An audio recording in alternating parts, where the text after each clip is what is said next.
4 दिसंबर को supreme court एक direction देता है स्टेट्स को कि बीएलओ सपोर्ट जो है उसको बढ़ाया जाए। आत्महत्या कर रहे हैं बहुत सारे बीएलओस। कायदे से सुप्रीम कोर्ट को इंटरवीन करना चाहिए। इतना वाइड स्प्रेड ये जो इम्प्लीमेंटेशन चल रहा है इलेक्शन कमीशन के द्वारा, पॉलिटिकल प्रेशर नहीं किया जा रहा है? इसमें कोई डाउट ही नहीं है। इनका मकसद दो तरह का था। मुसलमानों को एसआईआर के जरिए हटा दें और जो फर्जी वोटर हैं उनको बेईमानी से अंदर ले आए। तो आपको लगता है कि केवल इलेक्शंस तक का मामला नहीं है? सब पुलिस वालों को कह दिया गया है कि मुसलमानों के ऊपर कोई अत्याचार होता है तो तुम लोग उसको बिल्कुल अनदेखा कर लो। अब ये कोशिश है कि वोटिंग राइट भी छीन लो। फिर बीएलओ आत्महत्या कर रहे हैं, प्रदूषण के कारण हाहाकार है, लोग परेशान हैं, तो कौन सी स्थितियां होती हैं जब सुप्रीम कोर्ट सुओ मोटो लेती है, नहीं लेती है? देखिए, ये तो में तस्वीर आई मोदी और चंद्रचूड़ साहब की सामने। उसके बाद चंद्रचूड़ साहब का बयान भी था कि वो तो घर आए हैं कोई और वो बड़ा सामान्य सा था। सामान्य था क्या? जजेस have to maintain an aloofness from politicians. उनसे दूर रहना चाहिए। पर्सनल लाइफ में बिल्कुल बिल्कुल बिल्कुल साफ साफ लिखा है कोड ऑफ कंडक्ट में। हम तो रोज देख रहे हैं कि न्यायाधीश, मुख्य न्यायाधीश जो हैं पॉलिटिशियंस के साथ रोज सोशल फंक्शंस पर मिलते जुलते हैं, उनसे हाथ मिलाने के लिए भागते हैं। क्यों उमर खालिद और जो स्टूडेंट एक्टिविस्ट हैं जेल के अंदर हैं, उनके साथ ये व्यवहार क्यों है? तो मुझे डर है कि कहीं ऐसा ना हो कि हमारे देश में भी फिर मास वायलेंस हो जाए। सर, राम मंदिर वर्डिक्ट जो पूरा रहा, how do you see this judgement? 12 जनवरी 2018 को जब 4 जज सामने आते हैं, प्रेस कॉन्फ्रेंस करते हैं, लेकिन उसके बाद वो आवाज़ दब जाती है। अगर किसी की कोई भी कमज़ोर नब्ज कहीं दिख गई, पकड़ ली सरकार ने, तो उस नब्ज को यूज़ करके सरकार उनके ऊपर दबाव डालती है। प्रशांत भूषण को कभी ब्लैकमेल किया गया है कि नहीं? नमस्कार दोस्तों, पावर प्ले के नए एपिसोड में आप सभी का स्वागत है। पावर प्ले यानी सत्ता का खेल, और सत्ता के खेल को निर्धारित करने वाले बहुत सारे इंस्टीट्यूशन हैं। एक सबसे मजबूत इंस्टीट्यूशन है जुडिशरी या फिर न्यायपालिका। तो न्यायपालिका के नजरिए से जानना चाहेंगे कि सत्ता का खेल फिलहाल जो देश में चल रहा है और अलग अलग तरह का जो माहौल है, क्योंकि सत्ता के खेल का ही एक टूल एसआईआर दिखता है, सत्ता के खेल का ही एक टूल ईवीएम दिखता है, सत्ता के खेल का ही एक टूल दिखता है वो अरेस्ट या वो गिरफ्तारियां जिन पर कभी जिक्र नहीं होती। तो सत्ता का पूरा खेल क्या है, न्यायपालिका के नजरिए से जानने की कोशिश करेंगे, और बताने के लिए हमारे साथ हैं देश के जाने माने चर्चित वकील प्रशांत भूषण जी। बहुत बहुत स्वागत सर आपका, और बहुत धन्यवाद हमें आपने टाइम दिया इसके लिए। नहीं, यू आर वेलकम। तो बहुत सारे सवाल हैं। जब मैं सोच रहा था कि आपसे बात करनी है तो सवाल तो 10 साल पुराने भी हैं और नए भी हैं, तो कहाँ से शुरू करें, ये एक बड़ी मुसीबत वाली चीज़ है। लेकिन मुझे लगता है कि एसआईआर, उससे बात शुरू की जाए। आप रिप्रेजेंट कर रहे हैं एडीआर को, और 4 दिसंबर को सुप्रीम कोर्ट एक डायरेक्शन देता है स्टेट्स को कि बीएलओ सपोर्ट जो है उसको बढ़ाया जाए। क्या ये काफ़ी है, या फिर क्या है उस पूरे केस में? आपको सुप्रीम कोर्ट की भूमिका क्या दिख रही है? एसआईआर की प्रक्रिया में ठीक इंटरवेंशन कर पा रही है क्या? देखिए, ये एसआईआर पहली बार इस तरह का एसआईआर किया जा रहा है। हमारे सबसे पहले इलेक्शन 1950-52 में जो हुए थे, उसके बाद उस समय तो एक नई वोटर्स लिस्ट बनाई गई थी, क्योंकि पहले कोई वोटर्स लिस्ट थी ही नहीं। उसके बाद जब जब भी इंटेंसिव रिवीजन हुआ तो पुरानी वोटर्स लिस्ट में से कुछ नाम हटाए गए, कुछ नाम जोड़े गए। डोर टू डोर जाकर बूथ लेवल ऑफिसर्स चेक करते थे और फिर नाम काटते थे और ऐड करते थे। ये पहली बार एक नए तरह का एसआईआर हो रहा है, जिसमें कह रहे हैं कि हम फिर से नए तरीके से वोटर्स लिस्ट बनाएंगे, पुरानी वोटर्स लिस्ट के ऊपर आधारित नहीं। तो ये कह रहे हैं कि सबको एन्यूमरेशन फॉर्म भरना होगा और बीएलओस को टारगेट दे दिए गए हैं कि तुम इतने एन्यूमरेशन फॉर्म रोज भराओ, और अगर नहीं भराओगे तो तुम्हारे खिलाफ डिसिप्लिनरी एक्शन लिया जाएगा। और इतनी हड़बड़ी में ये सब किया जा रहा है।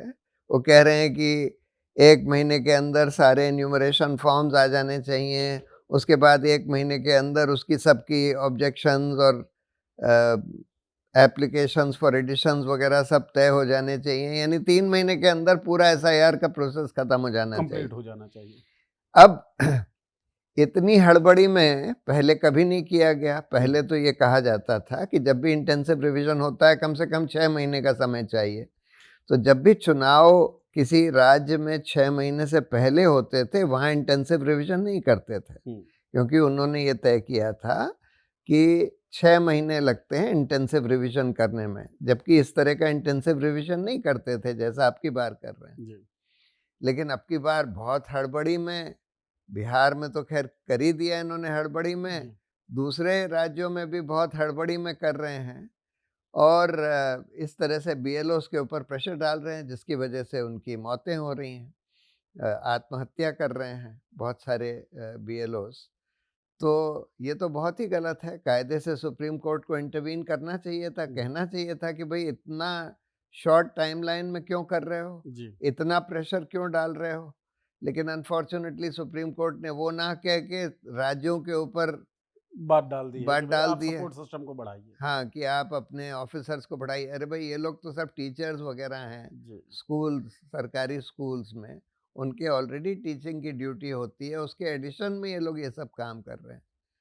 तो मेरी राय में तो ये सब ठीक नहीं हो रहा है, गलत हो रहा है, और अनफॉर्चुनेटली सुप्रीम कोर्ट का भी इंटरवेंशन वो नहीं था जो होना चाहिए था। पॉलिटिकल मोटिव क्या हो सकता है इसके पीछे, क्योंकि आपने हड़बड़ी में ये लागू किया जा रहा है, ये बात बोली, वो हम जानेंगे। लेकिन उससे पहले एक आर्ग्यूमेंट आपका इसमें ये था कि पीपल्स ऑफ रिप्रेजेंटेशन एक्ट के हिसाब से ईसी के पास ये अथॉरिटी ही नहीं है। वो थोड़ा सा आप समझाएं प्लीज। देखिए, इलेक्शन कमीशन ये कह रहा है कि संविधान ने हमको पूरी अथॉरिटी दी है कि हम जैसे चाहें इलेक्शन कंडक्ट करें, जैसे चाहें वोटर्स लिस्ट बनाएं, जो हम प्रोसीजर फॉलो करना चाहें करें। लेकिन संविधान और कानून ये कहता है कि जब पार्लियामेंट ने किसी भी एरिया में कानून बना दिया हो, तो इलेक्शन कमीशन की जो कॉन्स्टिट्यूशनल पावर है वो उसी कानून के तहत चलेगी। रिप्रेजेंटेशन ऑफ पीपल एक्ट में एक प्रावधान है 21(3) जो इलेक्शन कमीशन को एसआईआर, इंटेंसिव रिवीजन करने की अथॉरिटी देता है। लेकिन अथॉरिटी सीमित है। वो ये है कि इंटेंसिव रिवीजन इलेक्शन कमीशन एक कंस्टिट्यूएंसी में या उसके पार्ट में ऑर्डर कर सकता है, जब उसके रीजंस कि क्यों यहाँ करने की जरूरत है वो लिखकर, मतलब कुछ वैलिड आर्ग्यूमेंट्स हो कि इसकी वजह से हमको ये करना पड़ा। हाँ। और पहले इन्होंने एक बार यूपी के एक असेंबली कंस्टिट्यूएंसी में ठाकुर द्वारा में किया था, जिसमें बड़े एलैबोरेट रीजंस दिए गए थे कि क्यों वहाँ की वोटर्स लिस्ट बिल्कुल ही गड़बड़ थी और इस वजह से वहाँ इंटेंसिव रिवीजन करने की ज़रूरत पड़ रही है। लेकिन ऐसा एन मास इंटेंसिव रिवीजन की एक नहीं 10 राज्यों में हम ऑर्डर कर देंगे, और सिर्फ इस आधार पर कि भाई कुछ लोग मर गए हैं, कुछ लोग उधर से विस्थापित हो गए हैं वगैरह वगैरह, ये तो हर समय होता रहता है। ये तो बड़ा रूटीन सा मामला है ना? हाँ, बिल्कुल रूटीन मामला है। तो ये लीगल एक इशू है इस इंटेंसिव रिवीजन के बारे में। तो क्या आपको लगता है कि पॉलिटिकल मोटिव, क्योंकि जो आप हड़बड़ी वाली बात कर रहे थे, फिर बिना किसी एलेबोरेट रीजन के इतना वाइड स्प्रेड ये जो इम्प्लीमेंटेशन चल रहा है इलेक्शन कमीशन के द्वारा, पॉलिटिकल प्रेशर में ही किया जा रहा है? What do you think? इसमें कोई डाउट ही नहीं है। देखिए, इन लोगों ने पहले बोला कि हम हिंदू राष्ट्र बनाएंगे। हाँ, तो ये चाहते थे कि अब ये सत्ता में आ गए हैं, पूरी तरह से लोकसभा राज्यसभा में मेजॉरिटी हो गई है, तो संविधान को बदल देंगे और ये कह देंगे कि भाई ये हिंदू राष्ट्र है और यहाँ पर जो अल्पसंख्यक हैं वो सेकंड क्लास सिटीजन्स माने जाएंगे, ये चाहते थे। जो गोल वलकर की थ्योरी है। हाँ, लेकिन इनको फिर ये रियलाइजेशन हुआ कि सुप्रीम कोर्ट तो बार बार और बड़ी बड़ी बेंचेस ये कह चुकी हैं कि सेकुलरिज्म बेसिक स्ट्रक्चर है संविधान का, उसको परिवर्तित नहीं किया जा सकता, संविधान संशोधन से भी नहीं परिवर्तित किया जा सकता। तब इनको लगा कि अच्छा, हम एनआरसी करके, नेशनल रजिस्टर ऑफ सिटीजन्स बनाकर, उसमें मुसलमानों को बाहर कर देंगे, उनका वोटिंग राइट छीन लेंगे, उनको नॉन सिटीजन डिक्लेयर कर देंगे और उसके बाद वोटिंग राइट छीन लेंगे। लेकिन आसाम में इन्होंने शुरू किया और उसमें क्योंकि सुप्रीम कोर्ट ने मॉनिटर किया था और इन्होंने यही इसी तरह का जो एसआईआर में कर रहे हैं कि भाई तुम डॉक्यूमेंट्स दिखाओ तब हम तुमको मानेंगे। उस आधार पर 20 लाख लोग उस एनआरसी के बाहर हो गए आसाम में जी। लेकिन क्योंकि सुप्रीम कोर्ट ने मॉनिटर किया था तो इस वजह से डॉक्यूमेंट्स के अभाव में जो लोग बाहर हुए उसमें 80% हिंदू थे और 20% मुस्लिम से थे। एजेंडा पूरा नहीं हुआ मतलब पॉलिटिकल ना, वो तो चाहते थे हम सेलेक्टिवली मुसलमानों को बाहर कर दें, हिंदुओं को अंदर रख लें। वो नहीं कर पाए, अब फिर से फंस गए। तब इन्होंने सोचा कि हम सिटीजनशिप अमेंडमेंट एक्ट लाएंगे जिसमें मुसलमानों को तो सिटीजनशिप नहीं देंगे, बाकियों को दे देंगे, बाकियों को हिंदुओं वगैरह को दे देंगे और ये इस तरह से दे देंगे सिटीजनशिप अमेंडमेंट एक्ट के जो लोग एनआरसी के बाहर रह गए हैं। फिर इनको ये रियलाइजेशन हुआ कि जो सिटीजनशिप के लिए अप्लाई करेंगे सीएए में उनको ये लिखकर देना पड़ेगा कि भाई हम पाकिस्तान में रहते थे या बांग्लादेश में रहते थे, वहां से भाग कर आए और वहां से रिलीजियस प्रोसिक्यूशन के द्वारा की वजह से भाग कर आए हैं। तो नेचुरली ज्यादातर लोग ये नहीं लिखना चाहते थे जो एनआरसी के बाहर भी रह गए हैं तो इसलिए वो भी एजेंडा फेल हो गया। अब इन्होंने सोचा कि हम नया एक दांव चलते हैं एसआईआर, और एसआईआर में फिर वही करने लगे। अब ये एसआईआर जो है इलेक्शन कमीशन बगैर सुप्रीम कोर्ट के निगरानी के कर रहा है। हाँ। और इलेक्शन कमीशन पूरी तरह से इनका पिट्ठू बन चुका है, इनका तोता बन चुका है। तो इनको अब ये लगता है कि हम इस एनआरसी इस एसआईआर के द्वारा फिर से यही करेंगे कि मुसलमानों को तो बाहर कर देंगे, हम डॉक्यूमेंट्स मांगेंगे। जाहिर है कि इस देश में कम से कम 30% लोगों के पास डॉक्यूमेंट्स नहीं होते। जो नॉन मुस्लिम हैं या जो हिंदू हैं उनके पास चाहे डॉक्यूमेंट ना हो, उनको तो हम वोटर्स लिस्ट में डाल देंगे क्योंकि इलेक्शन कमीशन तय करेगा फाइनली कि किसको डालना है किसको नहीं डालना है, और मुसलमानों को हम बाहर कर देंगे। ये इनका चाल थी, ये इनका ऑब्जेक्टिव था, सरकारी ऑब्जेक्टिव था, वही इलेक्शन कमीशन कर रहा था। और हड़बड़ी इसलिए कि हड़बड़ी में कोई देख भी नहीं पाएगा कि भाई किसको बाहर कर दिया किसको अंदर कर दिया। सिर्फ बाहर करना इनका मकसद नहीं था, बहुत सारे फर्जी वोटरों को अंदर लाना भी इनका मकसद है। जैसे बिहार में इस एसआईआर के चलते हुए 22 लाख को एप्लीकेशंस के द्वारा अंदर ऐड किया गया। अब किन लोगों को ऐड किया गया ये तो बता नहीं रहे हैं। अच्छा, जब रिपोर्टर्स कलेक्टिव ने वोटर्स लिस्ट का एनालिसिस करी तो पता लगा कि 5.5 लाख डुप्लीकेट वोटर्स हैं इस फाइनल लिस्ट में जी। तो काफी चांस ये है, उन्होंने लिस्ट तो नहीं जारी करी कि किन लोगों को अंदर किया गया, लेकिन जब उसकी एनालिसिस करी जाएगी तो ये पता लगेगा कि जिन लोगों को अंदर किया गया है उसमें बहुत सारे डुप्लीकेट वोटर्स।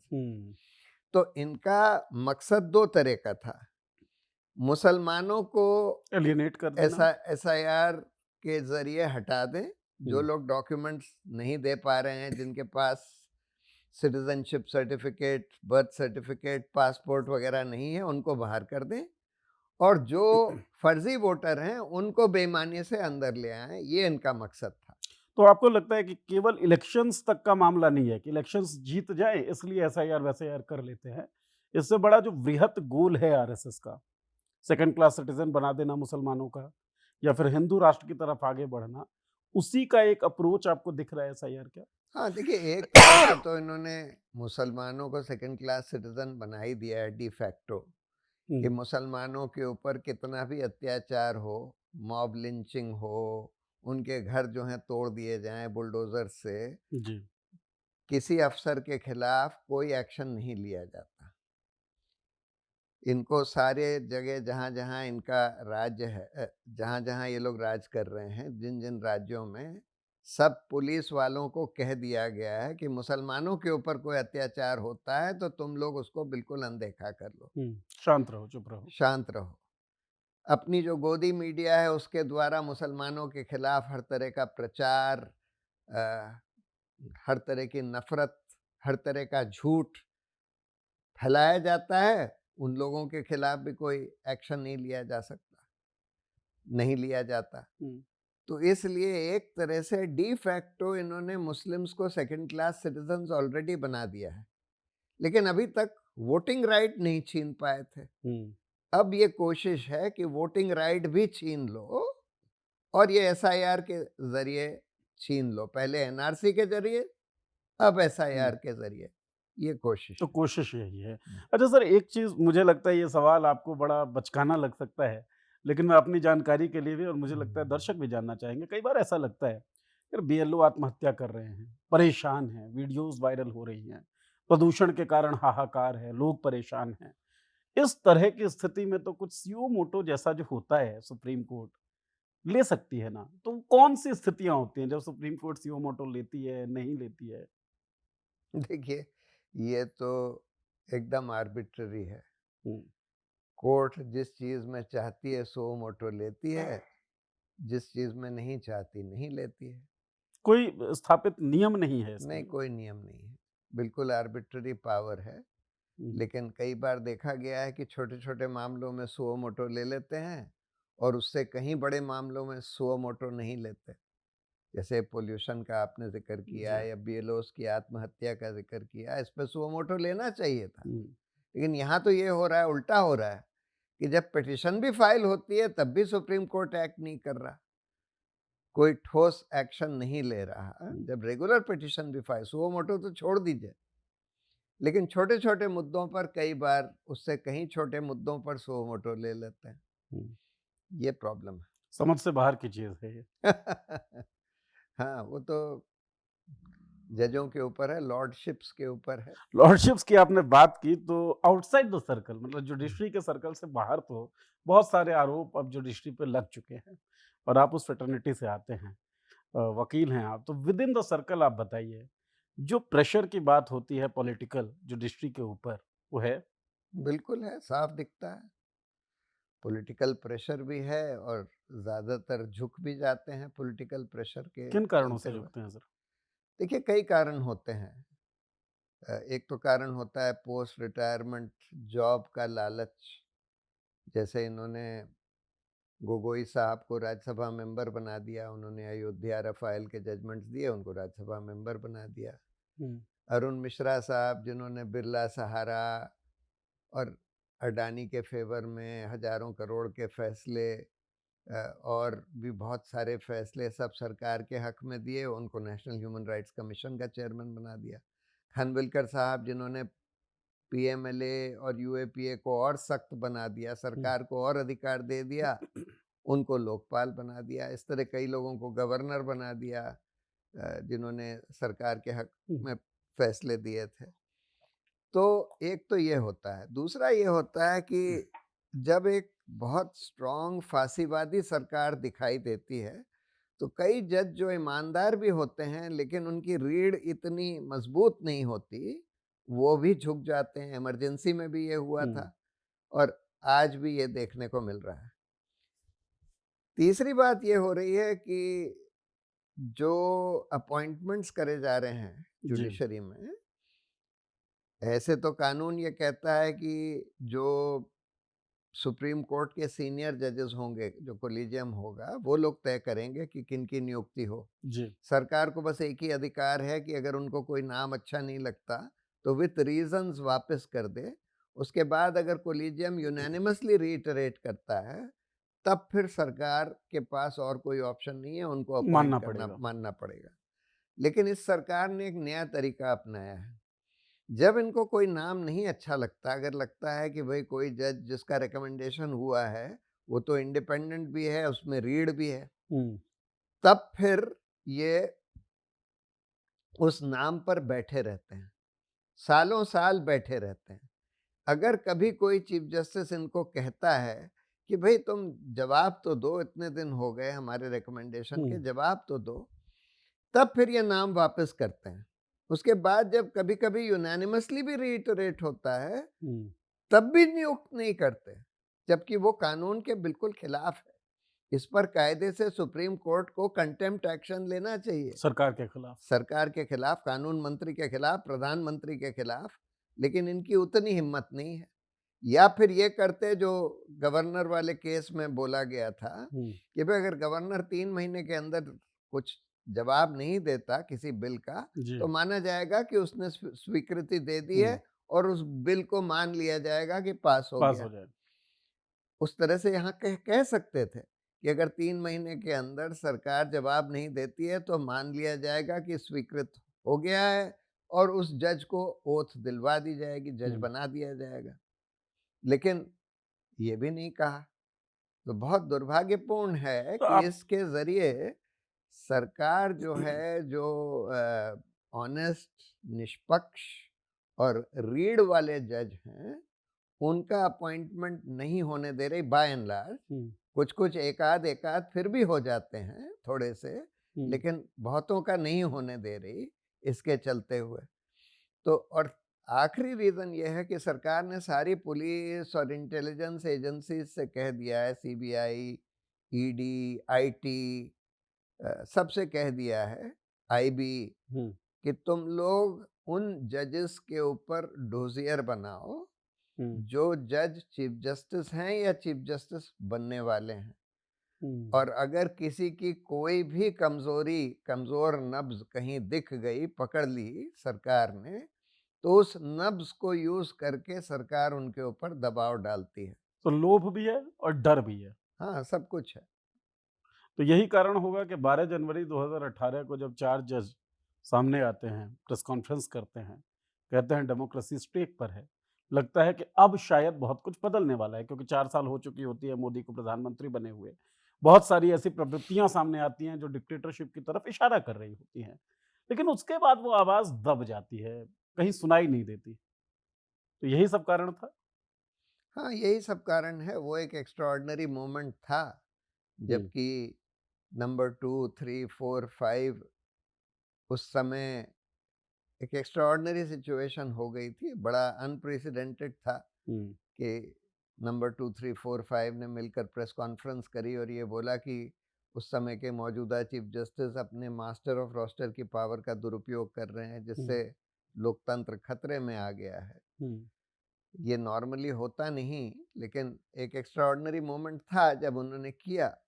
उसमें गोगोई साहब भी थे जी, जो कि उसके बाद चीफ जस्टिस बनने वाले थे, वो भी, उन्होंने भी पार्टिसिपेट किया। राइट। लेकिन चीफ जस्टिस बनने के बाद वो भी ढह गए। हमने देखा उनके ऊपर सेक्सुअल हैरेसमेंट के आरोप लग गए और भी आरोप लगने लगे और उसके बाद वो ढह गए। तो कहीं सुनी जितनी भी बातें होती हैं कि भाई अगले को लोभ होगा इसलिए कर रहा है, या अगले को डरा दिया गया, या फिर इसे फंसा दो, ये सारी चीजें चल रही हैं जुडिशरी के अंदर में। सब चल रही हैं। आप तो सालों से प्रैक्टिस कर रहे हैं, कई सरकारें आपने देखी हैं, इस तरह का प्रेशर हमेशा होता था? नहीं, इस तरह का नहीं होता था। थोड़ा कम ज्यादा? हाँ, मतलब कम होता था, लेकिन इस तरह का जो अब एक तरह से ब्लैकमेल कह सकते हैं, जो आज अ, ऐसा लगता है किया जा रहा है, वो नहीं था। अ, और इस तरह से बिल्कुल रूथलेसली पोस्ट रिटायरमेंट जॉब्स को इस्तेमाल करना और इंडिपेंडेंट जजेस का अपॉइंटमेंट रोकना, ये भी नहीं था, ये नहीं था। प्रशांत भूषण को कभी ब्लैकमेल किया गया है कि नहीं? देखिए, ब्लैकमेल तो वो लोग हो तो पाते बड़ा हैं पीआईएल डालते हो, परेशान करके रखा हुआ है। जिसकी कोई कमजोर नब्ज हम्म। ये लोग पकड़ लेते हैं।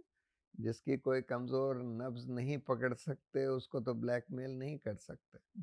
लोभ तो दे सकते हैं, कुछ तो एम्बिशन होगा ना आपका भी कि चलो भाई ये कर देंगे आपके लिए, आप आ जाओ इधर, छोड़ो पिटिशन विटिशन। नहीं, अगर उस तरह का एम्बिशन होता तो आज मैं वो नहीं कर रहा होता जो मैं करता हूँ। तो ये ना तो पकड़ पाए हैं, ना कोई लोभ आपके लिए आइडेंटिफाई कर पाए हैं जिससे आपको मैनेज कर पाए। हाँ, ये प्रोबेबली इस वजह से थोड़ा फ्रस्ट्रेटेड रहते हैं। सर, मुस्लिम्स की हमने बात की थी शुरुआती हिस्से में बातचीत के, स्टूडेंट्स की बात कर रहे थे और जो पूरा कॉन्स्टिट्यूशनल हमारा वैल्यू है उसकी बात कर रहे थे। और मेरे ज़हन में एक तस्वीर लगातार उभर रही थी उमर खालिद की, उसके साथ और भी बहुत सारे लोग हैं, जेल के अंदर हैं, बेल की सुनवाई ही नहीं हो रही है। क्यों उमर खालिद और जो स्टूडेंट एक्टिविस्ट हैं जेल के अंदर हैं, उनके साथ ये व्यवहार क्यों हो रहा है? देखिए, सरकार उनको एक तरह से उदाहरण के तौर पर बनाना चाहती है कि भाई जो जना सरकार के खिलाफ बोलेगा उसको हम इस तरह से कैद करके रख सकते हैं, उसके खिलाफ कोई भी हमारे पास सबूत ना हो, कोई भी चार्ज हम प्रूव ना कर सकें, लेकिन बगैर ट्रायल के हम उसको कितने भी दिन तक जेल में रख सकते हैं। ये एक अ, उनके थ्रू सरकार ये इस कोशिश में लगी है। दुर्भाग्य की बात यह है कि जुडिशरी भी इसमें पूरी तरह से नाकाम रही है अभी तक।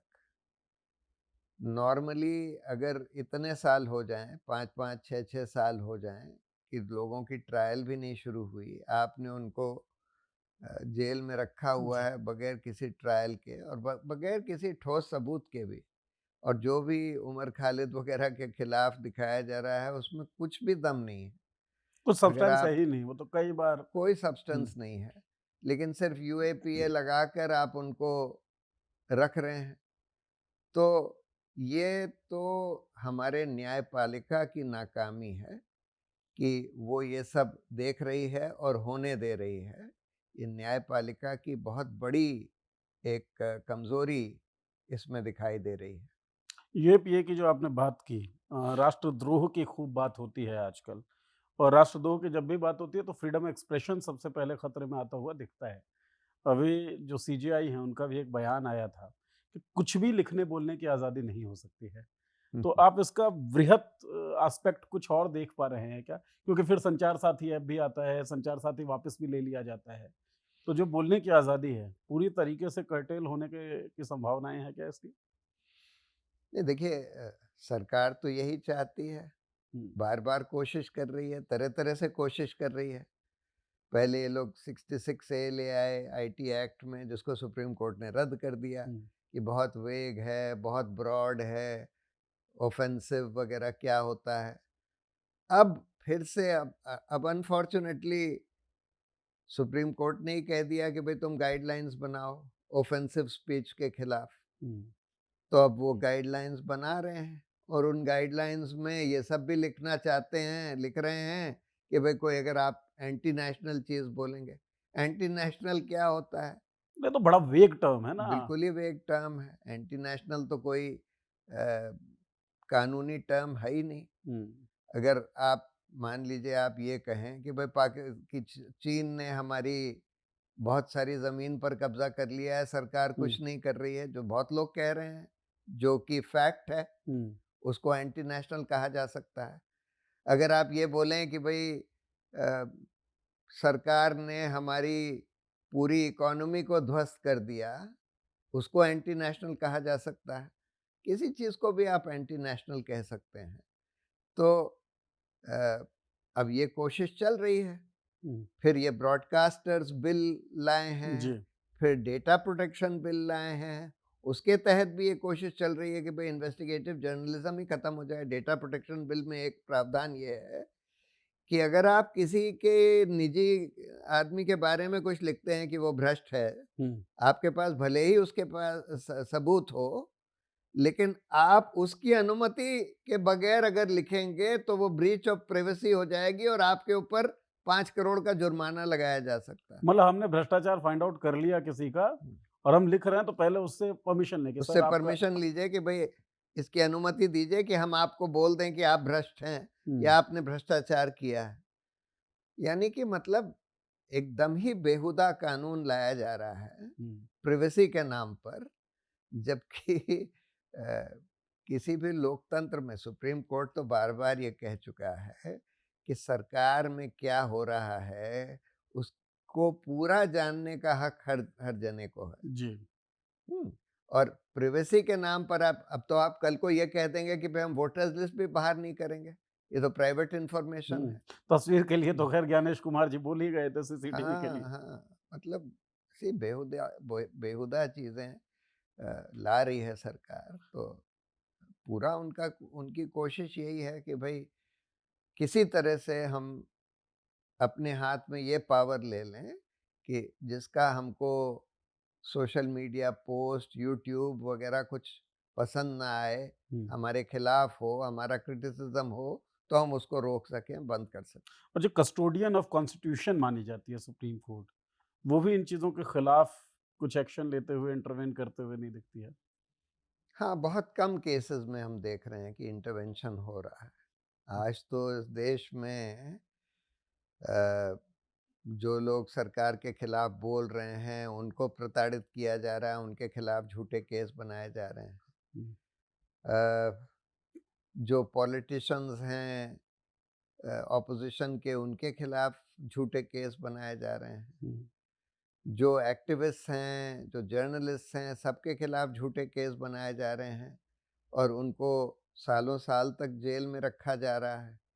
लेकिन हम ये नहीं देख रहे, देखिए कायदे से तो ऐसे सिचुएशन में जुडिशरी को उन पुलिस ऑफिसर्स या उन सरकारी अफसरों के खिलाफ एक्शन लेना चाहिए। बुलडोजर्स का मामला ले लीजिए, जी। सुप्रीम कोर्ट ने ये तो अच्छे गाइडलाइंस बना दिए कि भाई बुलडोजर का इस्तेमाल इस तरह से नहीं किया जा सकता, हुँ। लेकिन जब उसका उल्लंघन होता है तो उन अफसरों के ऊपर जिन्होंने उल्लंघन किया है या उन सरकारी लोगों के ऊपर जिन्होंने उल्लंघन किया, उनके खिलाफ कोई एक्शन नहीं होता। सख्त कार्रवाई होती नहीं है, तब तो ये केवल कागज़ में लिखे हाँ, हुए जब नियम रह तक जाएँगे। आप वो नहीं करेंगे तब तक ये कैसे रुकेगा? हुँ। सर, 6 दिसंबर को हम लोग ये इंटरव्यू रिकॉर्ड कर रहे हैं। 6 दिसंबर 1992, मुझे लगता है कॉन्स्टिट्यूशनल वैल्यूज़ में जो लोग यकीन करते हों, उनके लिए हमेशा ये काला दिन ही रहेगा। हम्म, फिर राम मंदिर का जब वर्डिक्ट आता है, तो सुप्रीम कोर्ट की तरफ से ये भी कहा जाता है, जो बेंच रहती है, कि जन भावना को भी ध्यान में रखा गया। तो कोर्ट्स जन भावनाओं को कितना ध्यान में रखती हैं और रखी जानी चाहिए क्या जन भावनाएँ? नहीं, कोर्ट जनभावनाओं को ध्यान में रखती है, लेकिन कायदे से रखी नहीं जानी चाहिए। हुँ, कोर्ट्स का तो काम है संविधान को और कानून हुँ, का पालन करवाना। जन भावना चाहे कुछ भी हो। मान लीजिए जन भावना ये है कि यहाँ हिंदू राष्ट्र हो राष्ट्र जाए। होना चाहिए, लेकिन अगर संविधान ये कहता है कि हमारा देश जो है एक सेकुलर देश है, हुँ, जिसमें हर धर्म के लोगों को बराबर का हक होगा, हुँ, तब फिर आप जन भावना के आधार पर हिंदू राष्ट्र थोड़ी कह सकते हैं। लेकिन अनफॉर्चुनेटली कोर्ट्स जो हैं जन भावना के दबाव में आते हैं अनफॉर्चुनेटली। और इसीलिए मैं ये कहता हूँ कि जब कोर्ट कोई सही काम करे तो अ, उसका हमको प्रेज़ करना चाहिए, उसकी हमको तारीफ़ करनी चाहिए। जब कोई कोर्ट गलत काम करती है तो उसकी आलोचना करनी चाहिए हुँ। और सबको मिलकर करनी चाहिए, जिससे कि कोर्ट को भी सही पब्लिक ओपिनियन का एहसास हो। असली जन भावनाओं का। हाँ। सर, राम मंदिर वर्डिक्ट जो पूरा रहा, जब उसे देखते हैं कंक्लूसिवली, तो कुछ एक रिमार्क्स जो रहे कि कोई ऐसा एविडेंशियल प्रूफ नहीं था कि किसी मंदिर को तोड़कर बाबरी मस्जिद की तीमारदारी की गई हो या बाबरी मस्जिद बनाया गया हो। जो act of demolition of Babri मस्जिद था 6 दिसंबर 1992 को, हुँ, उसको क्रिमिनल एक्ट बताया गया। तो 2 चीज़ें हुई इसमें, एक तो बाबर जो है वो बरी हुए हुँ, सुप्रीम कोर्ट के हिसाब से। दूसरा, 6 दिसंबर 1992 को जो कार सेवा हुई, उसको आपराधिक बताया गया। हुँ। इसके बावजूद जो फैसला है, वो राम मंदिर के पक्ष में आता है, राम मंदिर के निर्माण की। वो तो हो गया है और मंदिर बन चुकी है। लेकिन how do you see this judgement? नहीं, ये तो बिल्कुल क्लियर है कि सरकार के दबाव में ये जजमेंट दिया गया। अ, और अनफॉर्चुनेटली जस्टिस चंद्रचूड़, जिनको कहा जाता है कि उन्होंने जजमेंट ऑथर किया, उस लैंग्वेज, जी। उसमें नाम नहीं लिखा है लेकिन लैंग्वेज देखकर हुँ, लोग ये अनुमान लगाते हैं कि जस्टिस चंद्रचूड़ की लैंग्वेज है। उन्होंने तो बाद में जो बोला, जो किया, उससे ज़ाहिर है कि वो सरकार के दबाव में या इन्फ्लुएंस में आ चुके थे। क्योंकि उन्होंने ये भी बोल दिया कि भई मैं प्रार्थना करता था और भगवान ने मुझे जो बोला, हाँ। जो ज्ञान दिया, उसके आधार पर मैंने जजमेंट दिया। उसके बाद उन्होंने मोदी जी के साथ गणेश पूजा अपने घर पर कर दी और उसको टेलीवाइज करवा दिया। हुँ। तो ये सब ये दिखाता है कि वो किसी वजह से भी, जिस वजह से भी सरकार के दबाव में आ चुके थे। वो डर था और या लोभ था? और उसमें से देखिए, क्या पता क्या था। अ, ये कम से कम गोगोई साहब तो दबाव में भी थे, डर डर भी था, लोभ भी था। दोनों चीज़ें थी। दोनों चीज़ें थी। नज़ीर साहब को गवर्नर बना दिया गया जी। उस बेंच में से। हुँ। सो इसलिए वो फैसला तो बिल्कुल सरकार के दबाव में दिया गया है, उसमें कोई शक नहीं। गणेश पूजा की जो आप बात कर रहे हैं जिसमें तस्वीर आई मोदी और चंद्रचूड़ साहब की सामने, उसके बाद चंद्रचूड़ साहब का बयान भी था कि वो तो घर आए हैं कोई और वो बड़ा सामान्य सा था। सामान्य था क्या? बिल्कुल सामान्य नहीं था।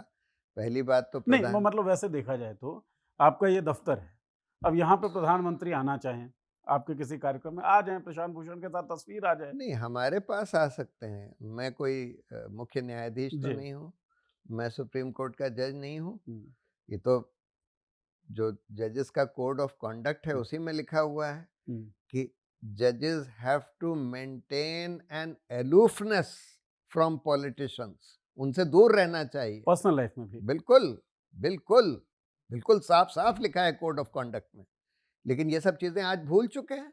हम तो रोज़ देख रहे हैं कि न्यायाधीश, मुख्य न्यायाधीश जो हुँ, हैं पॉलिटिशियंस के साथ रोज़ मिलते-जुलते हैं, सोशल फंक्शंस पर मिलते-जुलते हैं, उनसे हाथ मिलाने के लिए भागते हैं।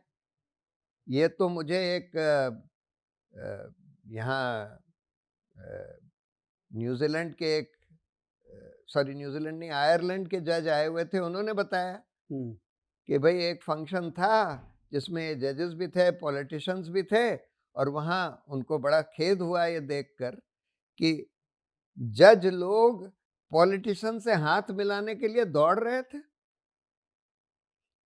मतलब ये तो कभी सोचा भी नहीं गया था कि ऐसा होगा।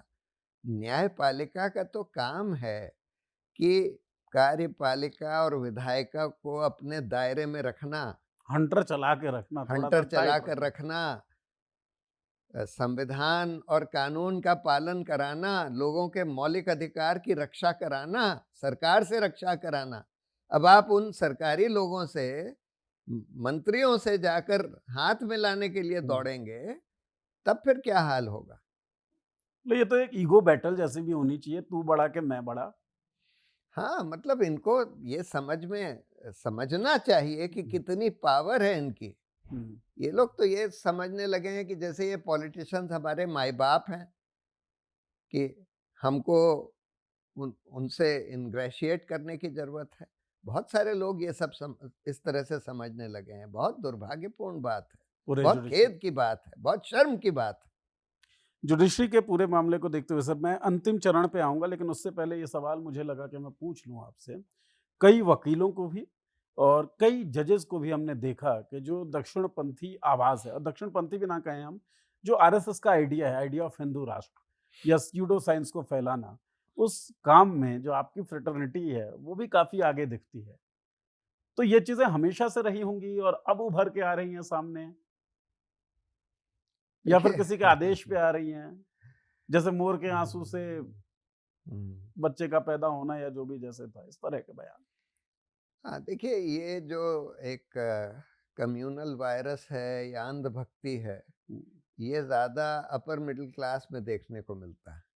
हुँ, जो हमारे गरीब लोग हैं, उनमें इतना नहीं दिखाई देता। तो जो हमारा अपर मिडल क्लास है, उसमें दिखाई देता है।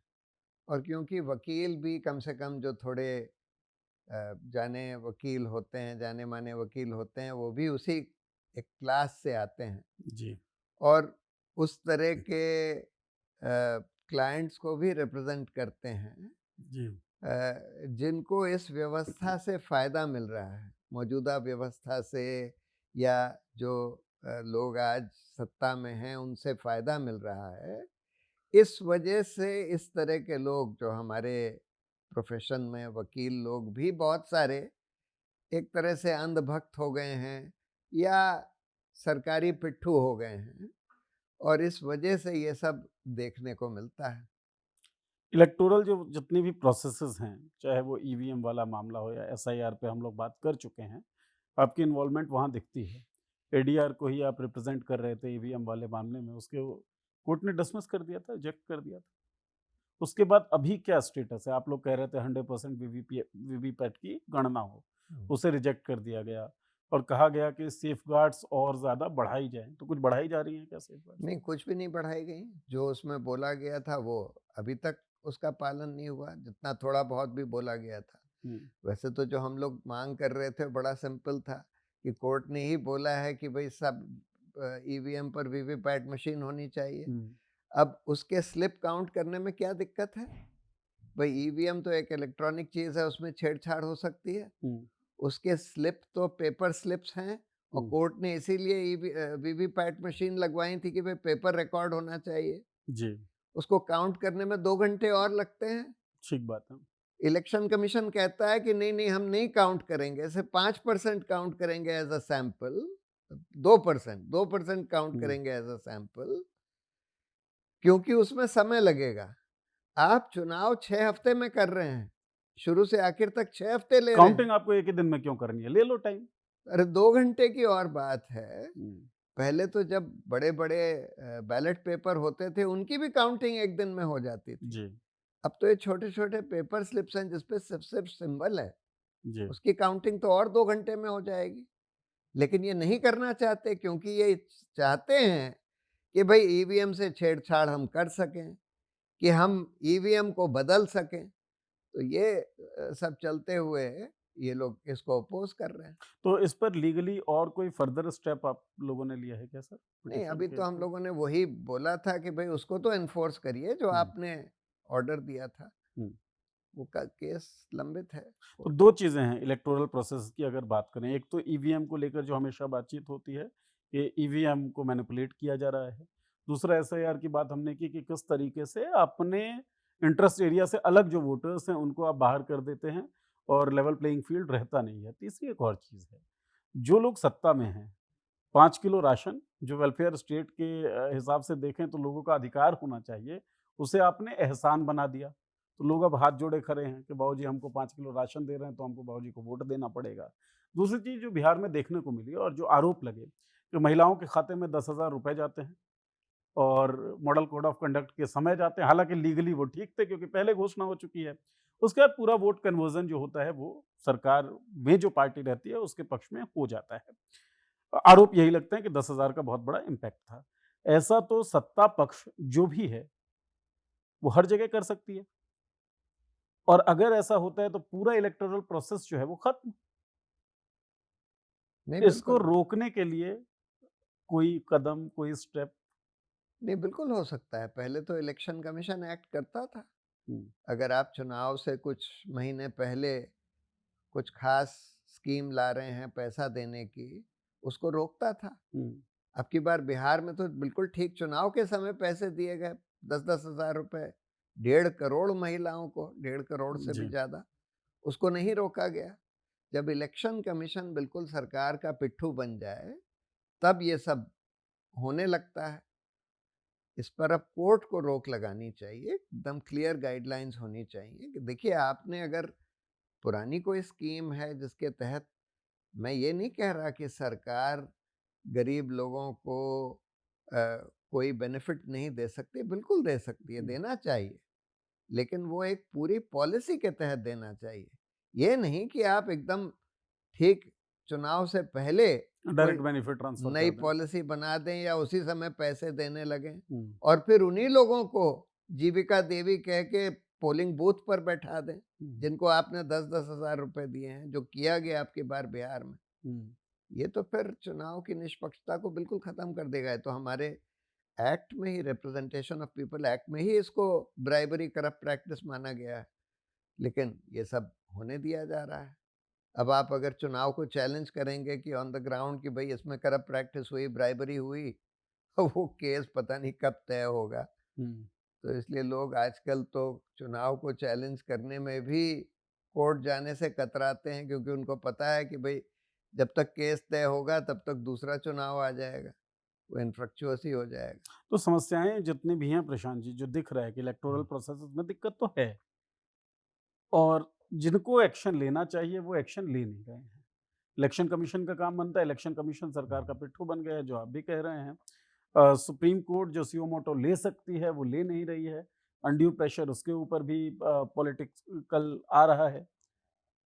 करें क्या लोग? कस्टोडियन ऑफ कॉन्स्टिट्यूशन जो है सुप्रीम कोर्ट, आप वहां प्रैक्टिस करते हैं, कॉन्स्टिट्यूशन बचेगा कैसे? नहीं, अल्टीमेटली पब्लिक ओपिनियन हर चीज को प्रभावित करती है। जब सरकारी तंत्र का इस्तेमाल करके किसी भी देश में, समाज में अति हो जाती है, तो वहाँ रेवोल्यूशन होता है, और फिर वो रेवोल्यूशन कई बार वायलेंट भी होता है, जो हमने देखा कई देशों में। लेकिन पब्लिक ओपिनियन अगर मुखरता से उठे, तब फिर कई बार सारे तंत्र के ऊपर, संस्थाओं के ऊपर दबाव पड़ता है कि वो उसको ठीक करें। और नहीं तो फिर वही होता है जो कुछ देशों में हुआ है कि भाई फिर जब अति हो जाती है तो फिर वायलेंस होती है, वायलेंट रेवोल्यूशन होता है। और अगर हिंदुस्तान में भी यही चलता रहा तो मुझे डर है कि कहीं ऐसा ना हो कि हमारे देश में भी फिर मास वायलेंस हो जाए। So people should give up the hopes from the institutions. No, they should not. They should keep pushing at it. They should keep raising their voices about what is right, what is wrong, where institutions are failing, and hope that that pressure of public opinion will make many of these institutions correct what they are doing. एक आखिरी सवाल मैं ले लेता हूँ, क्योंकि ये मुझे एकदम से बात करते हुए आया, ये मैं पहले भी सोच रहा था, ये आपसे पूछ लूँ। राहुल गांधी जब प्रेजेंटेशंस दे रहे थे वोट चोरी का, कर्नाटक अलंद में या महाराष्ट्र का जब उन्होंने दिया, उसके बाद चुनाव आयोग ने कहा कि भाई आप एफिडेविट दे दीजिए।